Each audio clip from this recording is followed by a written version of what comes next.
नमस्कार मित्रांनो, आज आपण जाणून घेणार आहोत मराठी टीव्हीवरील एक अतिशय सोज्वळ, अभ्यासू आणि प्रेक्षकांची लाडकी अभिनेत्री मृणाल दुसानीस यांच्याबद्दल.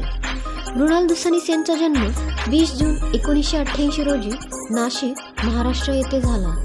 लहानपणापासूनच त्या अभ्यासात हुशार होत्या.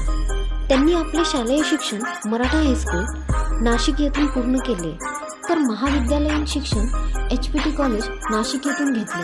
विशेष म्हणजे अभिनयासोबतच त्यांनी पत्रकारिता या विषयात पदव्युत्तर शिक्षण घेतले.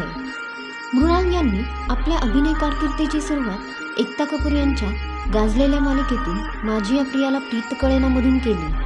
या मालिकेत त्यांनी साकारलेली शमिका पेंडसे ही भूमिका प्रेक्षकांच्या मनात घर करून गेली आणि मृणाल एका रात्रीत घराघरात पोहोचली.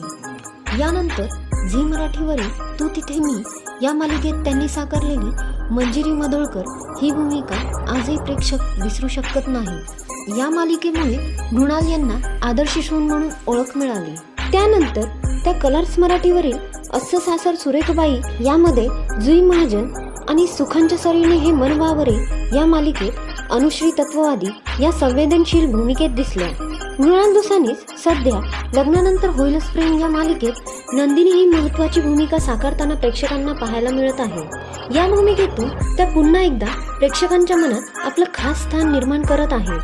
मालिकांसोबत मृणाल यांनी आम्ही सारे खवय्ये, रिमोट माझा यांसारख्या कार्यक्रमांचे सूत्रसंचालनही केले आहे. 2013 साली त्या श्रीमंत दामोदर पंत या मराठी चित्रपटातही झळकल्या. आता जाणून घेऊया त्यांच्या पुरस्कारांबद्दल. मृणाल दुसानीस यांना त्यांच्या अभिनयासाठी अनेक पुरस्कार व नामांकने मिळाली. झी मराठी उत्सव नात्यांचा पुरस्कार, सर्वोत्कृष्ट अभिनेत्री, सर्वोत्कृष्ट सून आणि सर्वोत्कृष्ट जोडपे अशा अनेक श्रेणींमध्ये त्यांना गौरवण्यात आले. त्यांच्या वैयक्तिक आयुष्याबद्दल बोलायचं झालं तर 2016 साली मृणाल यांनी नीरज मोरे यांच्याशी विवाह केला. नीरज हे व्यवसायाने सॉफ्टवेअर इंजिनियर आहेत.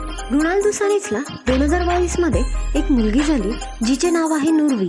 मृणाल आपल्या खाजगी आयुष्याबद्दल कायमच साधेपणा जपते. अभ्यास, संस्कार, सौंदर्य आणि अभिनय यांचा सुंदर संगम म्हणजेच मृणाल दुसानीस.